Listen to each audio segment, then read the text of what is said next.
खरं तर निवडणुकीत देवेंद्रजींना प्रभू रामचंद्राची शपथ घेऊन आम्ही पूर्ण कर्जमाफी करू असं म्हटलं होतं आणि आता ते आश्वासन पोल ठरलं।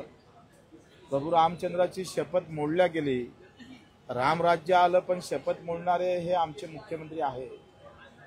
या वेदना अजूनही शेतकऱ्याला सतावतं आणि म्हणून मी उद्या 21 ते 23 पर्यंत रायगडाच्या पायथ्याशी म्हणजेच महाराजांच्या राजधानीमध्ये पातळ या गावी जिजाऊच्या समाधीवर अन्नत्याग आंदोलन करतो आहे। तिथून शक्ती घेऊन महाशक्तीत या सगळ्या मागणीसाठी, दिव्यांगांसाठी आणि शेतकऱ्यांसाठी आम्ही लढणार आहोत। उद्यापासून 3 दिवस अन्नत्याग करतो आहे आणि म्हणून सरकारला सांगायचं आहे का हिंदूलाही पोट असतं, हिंदू शेतकऱ्याला पोट आहे, तपासा थोडं, तो उपाशी आहे, तो लढतो आहे। तलवारीनं जेवढं मारलं जातं त्यापेक्षा धोरणानं किती मेले, जेवढ्या औरंग्यानं नाही मारले त्याच्यापेक्षा जास्त सरकारनं मारले।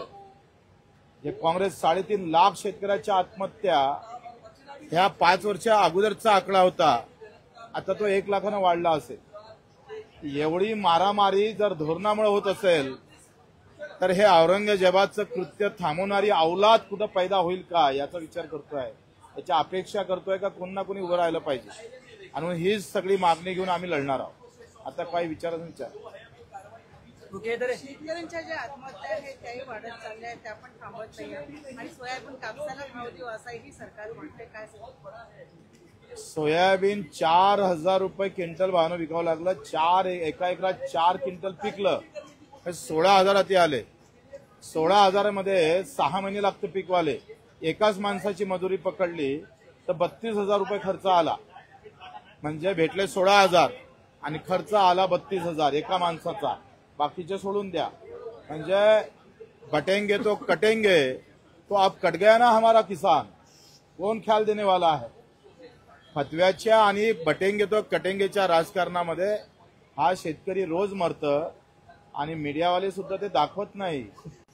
ते मोठी घोड चूक आहे या देशामध्ये। तुम्हाला कॅमेरा हा गावाकडे गेला पाहिजे, कारण गावात अजूनही MRGS मध्ये काम करणाऱ्या मजुराला 4 महिने झाले त्याची मजुरी भेटली नाही। 24 तासात द्या असा कायदा आहे, पण एकाही टीव्हीवर न्यूज नाही।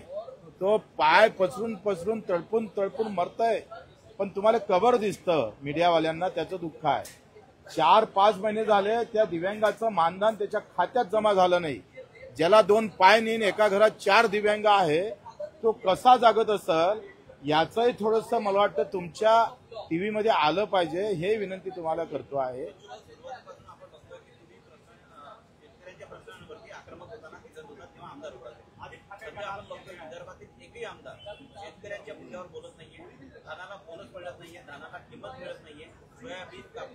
त्याची गरज नाही आहे ना, अंगावर कपडे जरी नसले तरी चालते, पण झेंडा मोठा लावला पाहिजे।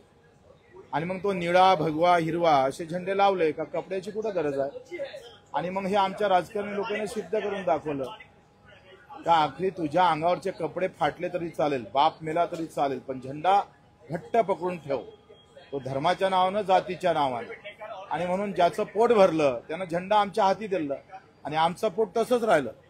म्हणून पोटाचा विचार करणारी खरी सरकार येण्याची गरज आहे। सर, अधिवेशनाचा 3रा टप्पा सुरू आहे आणि शेवटचा आता येणारा आठवडा पुढचा शेवटचा राहील, पण याच्यावर बेरोजगारीवर, रोजगारीवर काही बोललं जाते, महागाईवर सुद्धा काही बोललं तर तुम्ही दाखवत नाही ना, टीव्ही वाले कुठं दाखवता। मला वाटतं हे बोललं पाहिजे। मला एक विचारायचं आहे का या देशामध्ये बेरोजगारीवर चर्चा झाली का, अर्थसंकल्पावर चर्चा, खऱ्या अर्थानं शेतकऱ्याच्या प्रश्नावर चर्चा होत नाही, हे दुःख आहे। ओके।